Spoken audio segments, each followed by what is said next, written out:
में रह के वर्क करना पड़ा। नहीं आते उनको पार्लियामेंट लगाई, आते ही उन्हें पार्लियामेंट लगाई है। 5 साल उन्होंने कांग्रेस के अंदर अपना काम किया, संगठन में रह के काम किया, उसके बाद जाके इलेक्शन लड़े। मुझे भी अच्छी तरह इल्म है, संजय निरुपम जी की बात अच्छी तरह जानता हूँ, लेकिन मुझे मालूम है 5 साल संगठन में काम करा, उसके बाद उनको कहीं ना शुद्धिकरण कराते हैं पहले। नहीं, शुद्धिकरण की बात नहीं है। तो अगर आप किसी आइडियोलॉजी को मानने के लिए तैयार हैं तो उस आइडियोलॉजी के लिए आने के लिए आपको करिए। हमने रशीद मसूद साहब को भी लेकर आए, बिल्कुल ठीक है, और वो पार्टी से भी ये दोहरे में आज वही मैं कह रहा हूँ, वही मैं कह रहा हूँ कि पार्टी बदलते ही क्या विचारधारा इतनी वही मैं कह रहा हूँ। मेरा लफ्ज यही था कि ये दोहरे में आर की सियासत है।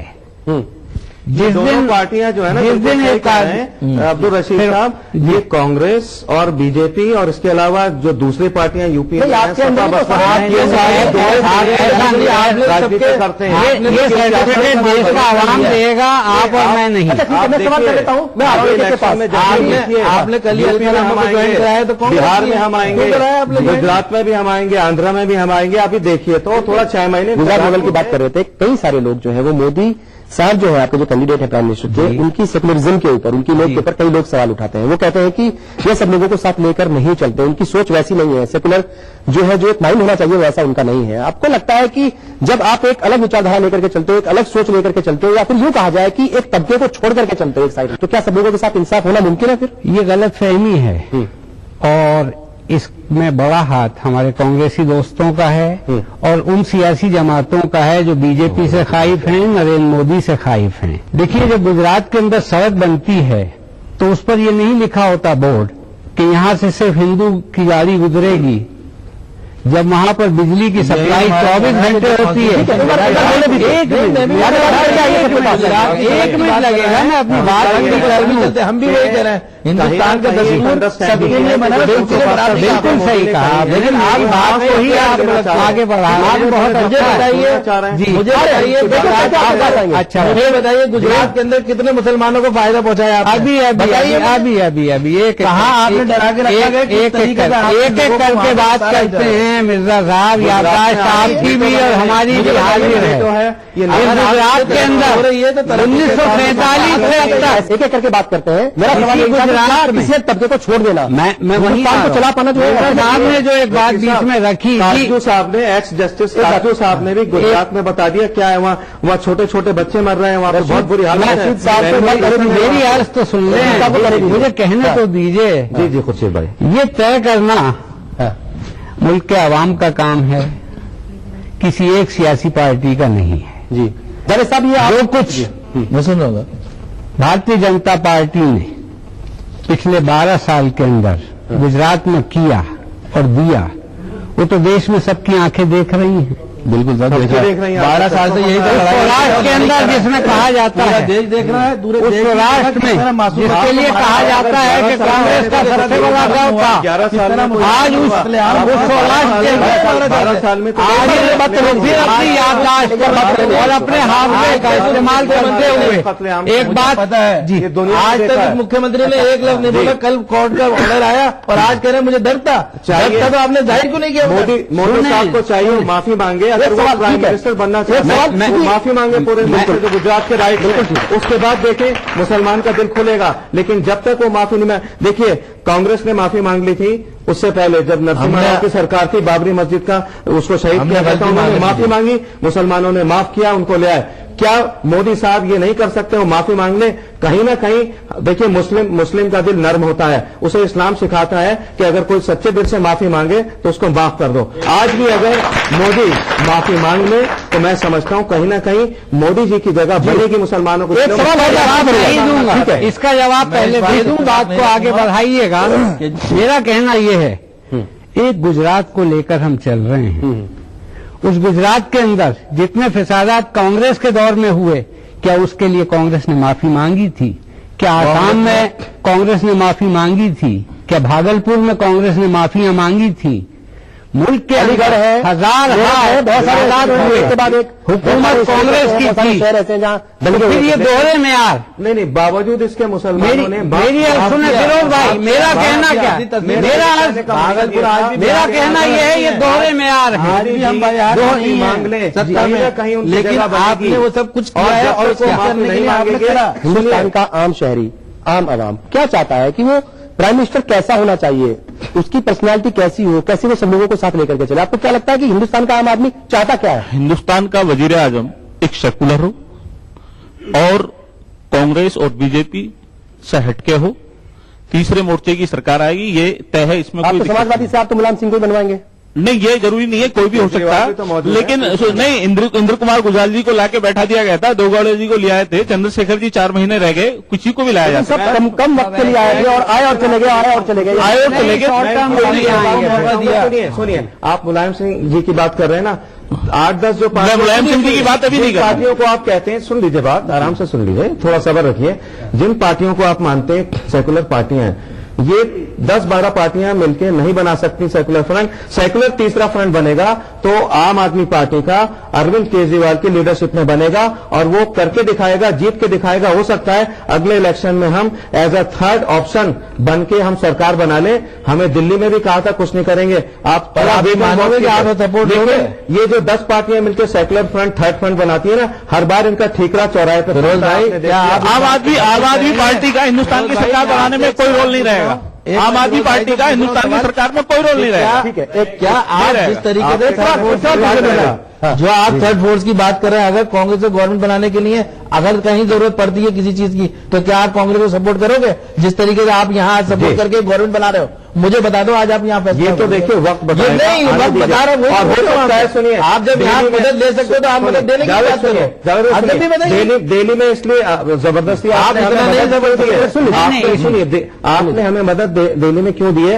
एक तो आप चाहते हैं बदला लेने के, ये नहीं, कोई बदले की बात नहीं है। हमने आवाम की और या फिर आवाम ने जो आपको मैंडेट दिया, हमने आप बाहर हो तस्लीम किया है। जाएंगे। लेकिन जो आपके एमएलए रहे वो तो कैसा बोल रहे हैं? हम आपके लागू करके दिखाइए। और जो 2014 में इलेक्शन होंगे ना सेंटर के, 4 दिल्ली में लोगों ने देख लिया, पूरे हिंदुस्तान की जनता ने देख लिया कि दिल्ली में ये लोग किस तरह से आए, उसी तरह से पूरे हिंदुस्तान में आएंगे। बहुत आसान नहीं है, मैं वही कह रहा हूँ।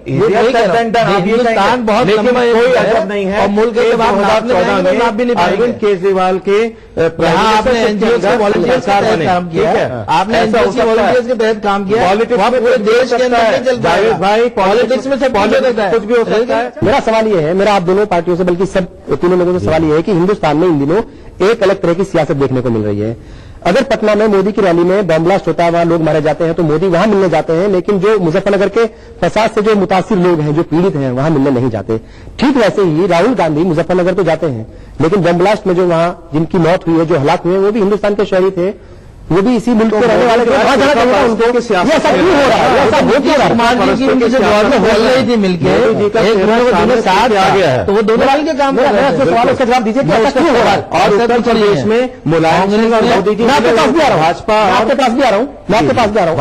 और एसपी मिले हुए थे। सर, मैं आपके पास जा रहा हूँ। हमेशा ऐसी चीजों को हमेशा से आगे बढ़कर उसकी चीजों को राहुल गांधी क्यों नहीं गए पटना? राहुल गांधी क्यों नहीं गए पटना? देखिए एक बात, वहां पे उन्होंने जाने की नहीं, वहां उन लोगों से मिलने की बात हुई थी, लेकिन जिस तरीके से उन्होंने प्रोग्राम पहले से दे दिया गया और उन लोगों के अस्थि कलशों को निकाला गया, पूरा एक माहौल बिगाड़ने की कोशिश कर गई। इस तरह का माहौल बिगाड़ने की कांग्रेस की कभी राजनीति ले रही है। मेरा सवाल यह है कि मरने वाला तो हिंदुस्तानी था, बिल्कुल हिंदुस्तानी था, आम एक आदमी था, लेकिन उसको क्यों जो है वो फर्क किया जाता है विचारधारा के नाम पर या फिर पार्टियों के नाम पर?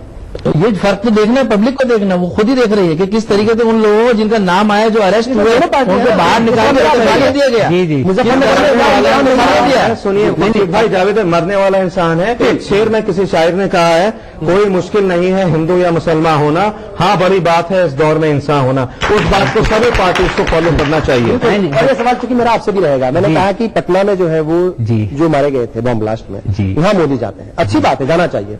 मुजफ्फरनगर में जो है वहां बहुत सारे लोग हैं, परेशान है, बच्चे मर रहे हैं, कत्लेआम हुआ है बाकायदा, जो है वहां भी जाना चाहिए था उनको। वहां न जाने की 2 वजूहात हैं। पहली वजह यह है कि मोदी जी ने उस इलाके का दौरा नहीं किया है। करना चाहिए ना। मैं अपनी बात पूरी कर लूं, मैं अपनी बात पूरी कर लूं। वहां का दौरा नहीं किया है, किया होता और आइसोलेशन में उस पॉकेट को छोड़ा होता तो ये सवाल बजा था। दौरा करने का मतलब समझ में नहीं आया मेरे को। मतलब ये था कि अगर वहां जाते तो वोट बैंक चला जाता। नहीं, जिस जगह सवाल ये बिल्कुल हमारे मैदान में वक्त हो गया एक और ब्रेक का। ब्रेक के बाद बहुत जल्द हाजिर होंगे और जानने की कोशिश करेंगे कि क्या आम आदमी पार्टी जो है वो सियासत में नए आयाम जो है वो पैदा करने जा रही है, नई मिसाल पैदा करने जा रही है और क्या सियासत में सादगी जो है वो अब आने लगी है, इसी पर बात करेंगे, एक ब्रेक लेंगे, बहुत जल्द हाजिर होंगे। अपनाइए मिला स्किन क्रीम। इसको सिर्फ रात में इस्तेमाल करने से आपको मिले फेस प्रॉब्लम से आजादी। अब फेस प्रॉब्लम को कहिए बाय बाय। एली फार्मास्यूटिकल्स द्वारा निर्मित। इंडियाज गॉट टैलेंट में आई देश की सबसे टैलेंटेड डांसर माधुरी।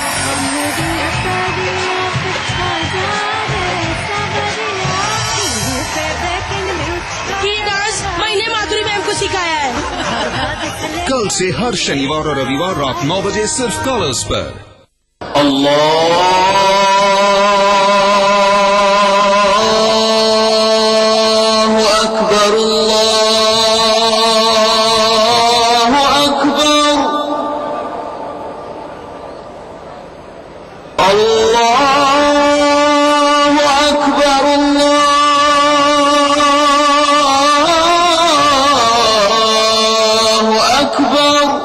मस्जिदुल हराम से नमाज फज्र देखिए रोजाना सुबह 5:30 बजे सिर्फ ईटीवी उर्दू पर। गर फिरदौस बरुए जमी अस्त हमी अस्तो हमी अस्तो हमी अस्त। जम्मू कश्मीर के हर वाकये और हर पहलू पर ईटीवी की नजर। देखिए ईटीवी उर्दू कश्मीर रोजाना शाम 7 बजे और सुबह 7:30 बजे सिर्फ ईटीवी उर्दू पर।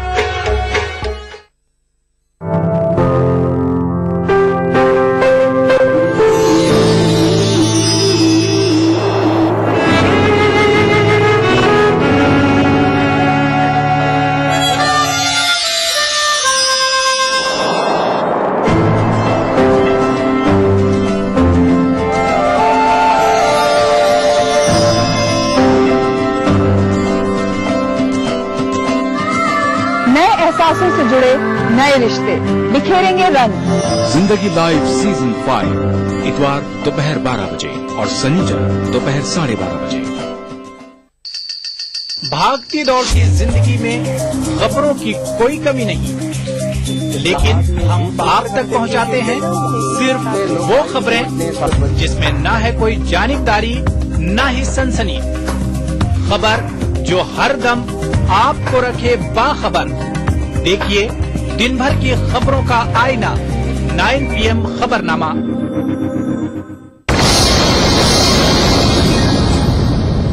हिंदुस्तान का अगला वजीर आजम कैसा होगा, शख्सियत कैसी होगी, क्या सब लोगों को साथ लेकर के चलेगा, किसी विचारधारा के ऊपर चलेगा या फिर आम लोगों को मिला करके हिंदुस्तान की तरक्की के लिए बात होगी, इस पर हम बात कर रहे हैं। और बहुत सारे लोग यहाँ पर मौजूद हैं, नौजवान तबका भी जो है हमारे साथ। आपको क्या लगता है हिंदुस्तान का, जैसे मैंने इनसे भी सवाल पूछा था कि भाई हिंदुस्तान का वजीर आजम जो है वो कैसा होना चाहिए, पर्सनैलिटी उसकी कैसी हो, सोचो फिक्र कैसी हो। अरविंद केजरीवाल जैसे उन्होंने कमिश्नर थे, वो काम छोड़ के फ्रंट में आए। सेकेंडरी चीज है, मेरा कांग्रेस से भी क्वेश्चन है, बीजेपी से भी।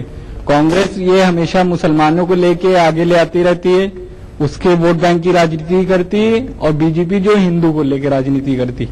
केजरीवाल ने ऐसा कोई फ्रंट नहीं किया, उनके साथ सारे लोग मिलके चले और यंग जनरेशन भी उनके साथ काफी जुड़ रही है और आगे भी जुड़ेगी। ठीक है सर, आपकी बात भाजपा जो है धर्म की राजनीति कर। ठीक है, मैं आ रहा हूँ आपके पास, मैं दोनों के पास, मैं आपके पास भी आऊंगा, दोनों के पास दोनों से सवाल है।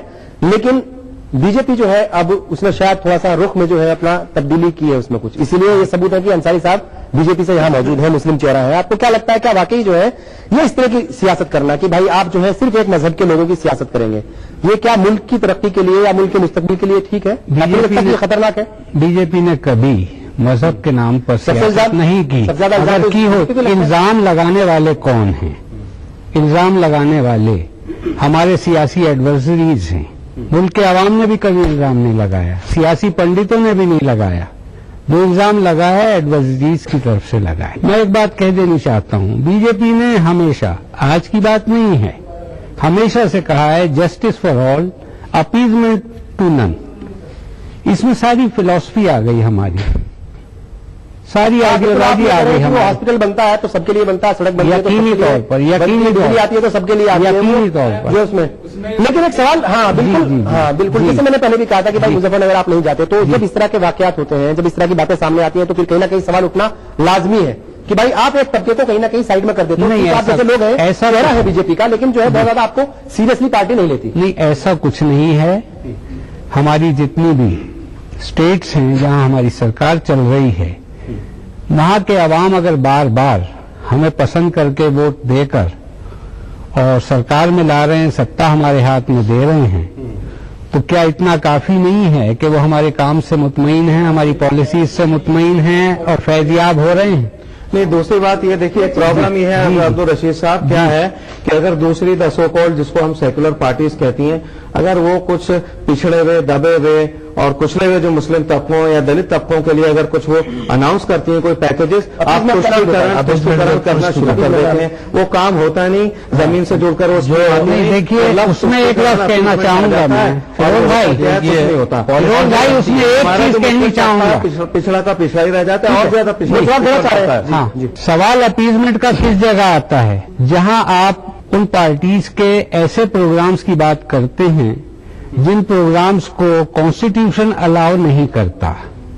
आखिर देश के कॉन्स्टिट्यूशन से बाहर तो कोई कानून नहीं बन सकता ना। आज आप पहले कॉन्स्टिट्यूशन में तरमीम लाइए, उसके बाद आप कोई दूसरा रास्ता इख्तियार कर सकते हैं। पार्लियामेंट में आप लोग जो है वो तरमीम करने नहीं देते। नहीं, हम तो मेजोरिटी में आज नहीं है, और ये चीज नहीं, इसमें एक पॉलिटिकल बैकग्राउंड और जहन में डाल दें हम सबके।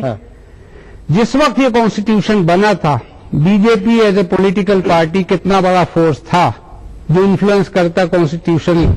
तो सवाल ये कि अगर कुछ गलतियां रह गई, कुछ खामियां रह गई, कुछ कमियां रह गई, तो उनको सुधारा जा सकता है ना। उस दिन क्यों नहीं सुधारा जिस दिन कांग्रेस के पास 2/3 मेजोरिटी पार्लियामेंट में थी? साहब, आप सवाल पूछ जाता हूँ। मेरा सवाल ये है, जैसे मैंने उनसे भी कहा था कि भाई एक तबके की, एक मजहब के मानने वालों की सियासत करते रहना, आपको लगता है कि ये ठीक है मुल्क की सियासत के लिए भी, मुल्क की सियासी फिजा के लिए भी और मुल्क के मुस्तकबिल के लिए भी? क्योंकि आप जो है, आप लोग यानी कांग्रेस पार्टी जो है, उसके ऊपर ऐसे इल्जाम लगते हैं कि वो हर वक्त माइनॉरिटी और मुस्लिम ही चिल्लाती रहती है। मैं रशीद साहब की बात को बताना चाह रहा हूं, जो ये कहते हैं कि ये लोग उस चीज की राजनीति नहीं करते हैं, मजहबी राजनीति नहीं करते हैं। इनसे पूछा जाए कि आरएसएस और विश्व हिंदू परिषद की कहां इनको सीख मिलती है? क्यों ये एक एक चीज के लिए पूछने के लिए विश्व हिंदू परिषद के पास जाके बैठते हैं? उनके दफ्तरों के अंदर पॉलिटिकल एजेंडा यही कांग्रेस ने कभी नहीं कहा है। ऐसा लगा ही नहीं है, ऐसा लगा ही नहीं है, ना कोई रिमोट कंट्रोल है। रशीद साहब, मैंने बोलने दिया, कांग्रेस ने इस मुल्क के अंदर हमेशा सेकुलर राजनीति करी है। उसने उस पिछड़े तबके को उठाने की कोशिश करी है जो इस देश के अंदर आज तक कुचल रहा है, चाहे वो शेड्यूल कास्ट हो, शेड्यूल ट्राइब हो। मैं अगर बीजेपी का मामला बता दूं, अगर शेड्यूल कास्ट, शेड्यूल ट्राइब्स के लिए कांग्रेस कोई लेकर आती है स्कीमें, तो उसमें कहां ज्यादा हा हुल्ला नहीं होता। लेकिन जिस दिन मुसलमान के लिए कोई स्कीम लेकर आ जाती है, उसी दिन हुल्ला मच जाता है। चाहे वो रिजर्वेशन का मामला, ठीक है, ये कोर्ट चले जाते हैं, कांग्रेस की नीयत साहब देश के अंदर करना है तो कांग्रेस कर रही है। आज देश के मुल्क को, मुझे आपकी बात को आगे बढ़ाता हूँ, एक आपकी बात बढ़ाता हूँ, सुनिए मेरी बात सुनिए, बिल्कुल सही कह रहे हैं अरविंद केजरीवाल। जब तक मैं आम आदमी हूं, हिंदी की टोपी पहन रहे थे, तब तक तो कोई झगड़ा नहीं था। वो चेन्नई में उन्होंने मद्रासी की टोपी पहनी, कोई झगड़ा नहीं था। उन्होंने गुजरात में गुजराती, मैं आम आदमी, कोई झगड़ा नहीं था। अब जब साथ में उर्दू आ गई तो कहने लगे ये तुष्टीकरण कर रहे हैं। मसला ये है, बीजेपी वाले हर बात में काम तो करेंगे नहीं, गाइडलाइन वहीं से मिल गई, उसी पे चलते हैं। अब ये जो टोपी पे लिखा है मैं आम आदमी उर्दू में, ये काय का तुष्टीकरण। लेकिन आपको पंजाबी में लिखना चाहिए ना, उर्दू में क्यों लिखा रहा है? उर्दू किसी की पिछड़ा हुआ देश में वही इशू है जिसके लिए मैंने कहा था दोहरे मेयार होना चाहिए। भाजपा ने कभी ऐसा नहीं कहा है, भाजपा ने कभी ऐसा नहीं सोचा है। बात का जवाब मेरे पास, मैं उसी पे आ रहा हूँ। कांग्रेस ने कभी भी मजहब की राजनीति नहीं करी है, उसने तमाम लोगों को लेकर चला है। आज वोट बैंक की राजनीति नहीं करी है, ये आपकी गलत फहमी है। आप लोगों ने इस बात को गलत है। अगर आप कहते हैं, अगर आप किसी बीजेपी से डरा के, मोदी से डरा के, मैं एक सेकंड आपकी बात, आपने कहा कि होम मिनिस्टर जो है वो कांग्रेस ने बनाया, मुझे नहीं पता कब बनाया होगा। वो तो जो है प्राइम मिनिस्टर उन्होंने बनाया, अभी इसी गवर्नमेंट में थे। शकील अहमद साहब सिवाय जमा पहले चाहे गवर्नर, प्रेसिडेंट ऑफ इंडिया, देश का प्रेसिडेंट ऑफ इंडिया, इस देश का प्रेसिडेंट ऑफ इंडिया कांग्रेस ने ही बनाया। क्या मुस्लिम तबके का हक नहीं है? उन्होंने भी बनाया, ठीक है, बताओ। अच्छा, मैं जावेद साहब ने सवाल करूंगा। सवाल आपने ये कहा कांग्रेस ने अच्छे अच्छे मिनिस्टर बनाए, आज भी है मौजूदा, बहुत अच्छी बात है, कोई बात नहीं है, लेकिन ये क्या कभी अपने घर के एसी से और कार के एसी से कहीं जनता का हाल पूछने जाते हैं? कहीं देखिए ऐसी बात नहीं है, सब पूछने जाते हैं, या टीवी चैनलों के अलावा कहीं कुछ नहीं करते? सारे चैनलों पर बैठ कर अपनी बातें कहते हैं, मुसलमान का बड़ा रोल। कांग्रेस में और बीजेपी में जो राजनीति हो रही है ना, जो सियासत हो रही है, वो होता क्या है, पैराशूट की तरह से ऊपर से बड़े बड़े नेताओं को पब्लिक पे थोप दिया जाता है, और उनकी सियासत है हवाई जहाज सियासत, मतलब जमीन से जुड़कर ये दोनों पार्टियां सियासत नहीं कर रही हैं। आपने जो कहा कि राजनीति जो है आप लोग उन लोगों को करते हैं जिनको आप अलग बनाते हैं। आज देश के अंदर जितनी भी लीडरशिप अगर पैदा की है माइनॉरिटीज के अंदर, तो मैं समझता हूँ कांग्रेस के प्लेटफॉर्म से हुई है। एक एक परिवार में कोई किदवाई परिवार नहीं है, कोई किदवाई परिवार नहीं है, किदवाई परिवार, डॉक्टर जाकिर हुसैन, सलमान खुर्शीद साहब भी उसी नहीं है, गुलाम नबी आजाद उस जगह से आते थे जिस गांव के अंदर उनको कुछ जानता नहीं था, लेकिन आज गुलाम नबी आजाद से पहले हमने एक सवाल किया था और वो बड़ा अहम सवाल था, वो ये था कि क्या आम आदमी पार्टी के आने के बाद सियासी जो मयार है या जो सियासी समझ है, सियासत का जो रुख है, उसमें कहीं ना कहीं नरमी आएगी, कहीं ना कहीं सादगी आएगी, क्योंकि हम देख रहे हैं कि बीजेपी भी कहीं ना कहीं उसकी राह पर चलने की कोशिश कर रही है। वो कह रहे हैं कि जो तलखी है वो कम कीजिए, नेताओं से कह रहे हैं, लीडर से कह रहे हैं कि तलखी है अपने अंदर उसको कम कीजिए, आम आदमी की तरह रहिए, आम आदमी के लीडर बनकर के रहिए। आपको लग रहा है कि ये नई शुरुआत है, अच्छी शुरुआत है मुल्क के लिए? देखिए बीजेपी ने तो ये पहले से किया हुआ था, थोड़ा सा जोर ज्यादा दे दिया है। बीजेपी का तो मामला इसमें इतना ही है क्योंकि बीजेपी का लीडर आमतौर पर जमीन से जुड़ा लीडर है। बीजेपी के साथ वो मसला नहीं है कि नेता पैदा हो रहा है जम्मू कश्मीर में, उसको राज्यसभा में हम ला रहे हैं महाराष्ट्र से, क्यों? या आप गलत बात कर रहे हैं, बहुत सारी बात आपने गलत करी है, ऐसे बहुत सारे लीडर हैं जो अलग स्टेट से जो है वो उनकी यहाँ उस लीडरशिप की बात हो रही है जिसके लिए जावेद साहब ने एक बात कही थी ना कि लीडर पैदा किए। और आपको जानकारियां बता दूं, वो जानकारियां आपको भी मुझे भी मेरे भाई, जानकारी के लिए आपको बता दूं, महाराष्ट्र से उन्होंने इलेक्शन लोकसभा का लड़के भी जीत कर आए। ये जो सादगी है, क्या सादगी अपनानी चाहिए? सादगी कांग्रेस के अंदर हमेशा से रही है और हमने करके दिखाया, हमने बातें नहीं करी है इस चीज के ऊपर। जिस जगह राहुल गांधी कुछ दिन के लिए गए, मैं आपको उसकी मिसाल है, उसके बाद कर दिया, मैं आपको उसकी मिसाल जब जहां जिसके ऊपर उंगली उठी, चाहे कांग्रेस का कितना ही बड़ा लीडर रहा, उसको उसके ऊपर एक्शन हुआ, उसको बाहर करा गया, चाहे अशोक चौहान जी हो, चाहे दूसरे हमारे स्टेट के मिनिस्टर हो या कैबिनेट के मिनिस्टर हो, हमने उसके ऊपर एक्शन लिया, उसके ऊपर नीति दी और पार्टी के अंदर उनको ओहदे से हटाया। लेकिन बीजेपी ने कभी नहीं किया। इनके मिनिस्टर कहने मारे जाते हैं, इनके खिलाफ FIR दर्ज होती है, उनके ऊपर केसेस बनते हैं, लेकिन फिर भी ये उनको रखते हैं अपने साथ और उनको हटाते नहीं है। ये म्यार है। उसमें एक फर्क है, बनेगा आप जब बताइएगा ना, जब तक कोर्ट का वाज़ेह फैसला ना आ गया, 2 दिन पहले कोर्ट ने उस वक्त को दिया, उस वक्त तक कोई वो नहीं होता। और अगर इसी पर चलते हैं तो अडवाणी जी पर एक छोटा सा इल्जाम लगा था, एक डायरी में उनका नाम एल के लिखा था। मेरा सवाल ये है कि सियासत में आम आदमी पार्टी ने कहीं ना कहीं एक नए आयाम या जो है एक नई राह बताने की कोशिश की है, सादगी अपनाओ, लाल बत्ती से दूर रहो। गनर जो होते हैं कहीं ना कहीं आजकल जो एक जरूरत होती थी किसी जमाने में, आजकल उसको फैशन बना लिया है। उन सब चीजों से दूर रहना, बड़े बड़े बंगले नहीं चाहिए, ये सिर्फ बातें हैं या कहीं ना कहीं इसको अमल में भी लाया जाएगा पार्टी, या ऐसा तो नहीं कि फिर बदल जाएगी वक्त आने के बाद? आम आदमी पार्टी ने अरविंद केजरीवाल साहब की लीडरशिप में एक नया डायनामिक्स दिया है, नया डायमेंशन दिया है पॉलिटिक्स को, और ये जो VIP कल्चर है इससे भी जो है बिल्कुल दूर हो चुके हैं। आज आपने देख लिया स्वेरिंग इन सेरेमनी में उसका, और बंद दरवाजे की जो राजनीति है, पता नहीं क्या फैसले हो जाते हैं, सुबह अखबारात में छप जाते हैं, आपके चैनल्स बता देते हैं ये सब हुआ है। उन चीजों से हम बिल्कुल दूर रहेंगे और आम आदमी को हम साथ लेकर चलेंगे। अगर कोई गरीब है जिसकी झोपड़ी के अंदर पंखा नहीं है, उसको हम जाके पंखा देंगे। अगर किसी की झोपड़ी टपक रही है बरसात में, वहां जाके देखेंगे, उसको हम नया तिरपाल ला के देंगे। सर्दी में अगर कोई मर रहा है, छत नहीं देंगे, तिरपाल दे देंगे, सब कुछ करेंगे। मतलब नहीं, मदद होगी, मदद करेंगे, मजाक बनाने वाली बात नहीं है। और ये जो नया मूवमेंट शुरू हुआ है, एक नया सिस्टम, एक नया विकल्प, एक नई जो समझिए फिजा आई है पॉलिटिक्स के अंदर, मैं समझ रहा हूं इस पूरे हिंदुस्तान में इसका खैर मकदम किया जा रहा है। अब दिल्ली से इंशाल्लाह हम पूछ करेंगे पूरे हिंदुस्तान को, और 2014 में आप देख लीजिए जून के महीने में प्रोग्राम 2014 जो है आ गया है, 2014 बिल्कुल 2014 में जो है हमने एंट्री कर ली है। अब सवाल ये उठ रहा है कि हिंदुस्तान का अगला वजीर आजम जो है वो कौन होगा, कैसा होगा, इसी पर बात करेंगे। बहुत सारे नौजवान यहाँ पर मौजूद हैं, ब्रेक लेंगे, बहुत जल्द हाजिर होंगे, तो सीधे इनके पास आएंगे।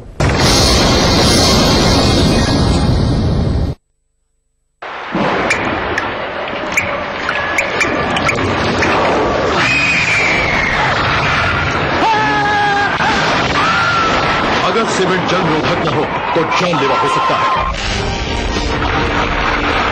Shri ultra red oxide, Bharat का एकमात्र जंग रोधक सीमेंट।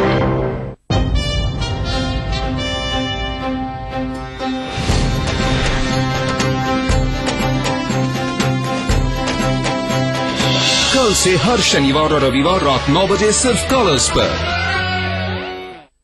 ये सिर्फ एक लोहे का टुकड़ा नहीं, जब खेतों में चला तो इसने सोना उगला, जब कंधे पे रखा तो स्वाभिमान बन गया।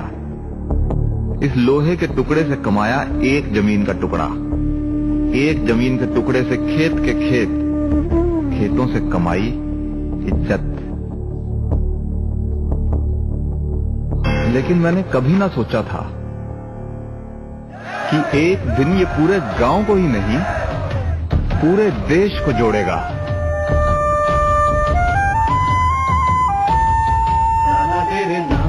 ये कहानी थी एक गांव के योगदान की।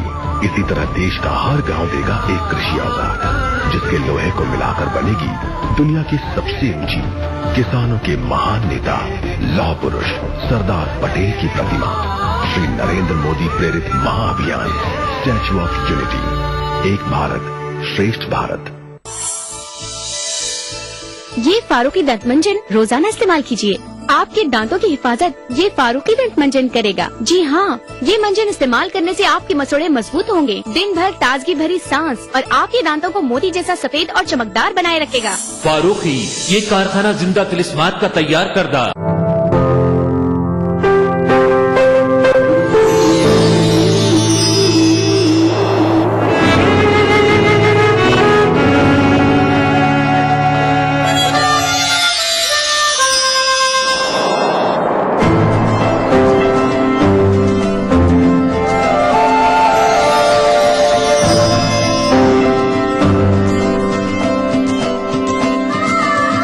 एहसासों से जुड़े नए रिश्ते बिखेरेंगे रंग।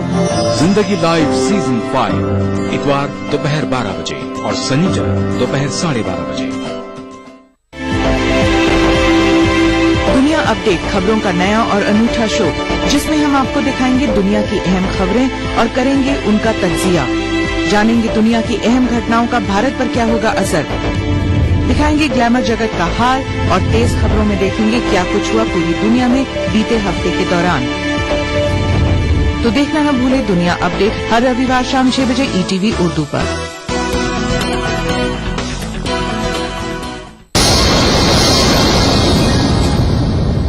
हमारे मसाइल में आज हम बात कर रहे हैं कि हिंदुस्तान का नेक्स्ट प्राइम मिनिस्टर जो है वो कैसा होगा। क्या सब लोगों को मिलकर के साथ लेकर के वो चलेंगे या फिर कहीं ना कहीं किसी एक तबके को पीछे छोड़ दिया जाएगा। इसी पर बात कर रहे हैं। बहुत सारे लोग यहाँ पर मौजूद हैं, नौजवान तबका भी है, इसकी क्या सोच है, कैसा ये प्राइम मिनिस्टर चाहते हैं, इन्हीं से बात करेंगे। इनके पास ही आएंगे। क्या लगता है आपको, क्या सवाल है आपको? नरेंद्र मोदी जी को जो आपने प्रधानमंत्री पद के लिए प्रोजेक्ट किया है, इसमें क्या दो बातें हैं, इसमें खास वजह क्या रहेगी, इसका सवाल मैं आपसे जवाब मैं आपसे लूंगा। मॉडल जो गुजरात मॉडल के नाम से वो एक जनवाते हैं आप लोग नरेंद्र मोदी को, या दूसरा मुसलमानों के कत्लाम करने के लिए आपने प्रोजेक्ट किया, जो कत्लाम किया उन्होंने उसमें ज्यादा वो हाईलाइट हो गए पूरे देश में, इसलिए उसे प्रोजेक्ट किया गया। तो थोड़ा सा जवाब आप दे दीजिएगा, फिर वापस आएंगे उनके पास। जी नहीं, गुजरात का तरक्की मॉडल जो है वही नरेंद्र मोदी जी की पहचान है, तरक्की का मॉडल है। ठीक है, आप बताइए। जी, वो कह रहे हैं कि जिस स्टेट में भी वो रहते हैं वहाँ अच्छी डेवलपमेंट करते हैं, लेकिन झारखंड में आपकी सरकार 11-12 सालों से है, आपने वहाँ के लिए क्या किया है?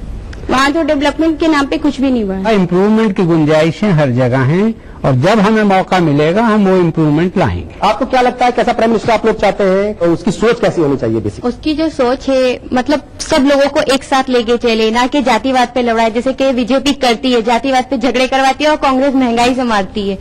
कांग्रेस आम आदमी को महंगाई से मार के चलती है। हर चीज को, जैसे कि केजरीवाल आ रहे हैं, अब वो सबको एक साथ लेके चल रहे, तो मुझे लगता है कि केजरीवाल जैसा ही होना चाहिए। मेरा सवाल कांग्रेस के लीडर साहब से है कि जैसे अभी इलेक्शन जो हुआ 4-5 क्या कहते हैं स्टेट में, उसमें जो है क्या कहते हैं, जैसे दिल्ली बहुत बड़ा एक स्टेट है, उसमें जो है मुख्यमंत्री शीला दीक्षित 15 साल से जो है यहाँ पे सीएम थी, वो भी हट गई, यहाँ पे उनका भी राज नहीं रहा। जैसे और राजस्थान में जो है वसुंधरा राजे का राज हो गया, तो इसका क्या वजह है कि कांग्रेस जो पीछे नीचे आ रहा है? मैं थोड़ा सा ऐड कर देता हूँ। मेरा ख्याल है कहीं ना कहीं सवाल में ये जो है पूछना भी जरूरी हो गया कि अगर मध्य प्रदेश में बीजेपी की सरकार है, वो लगातार जो अच्छा परफॉर्म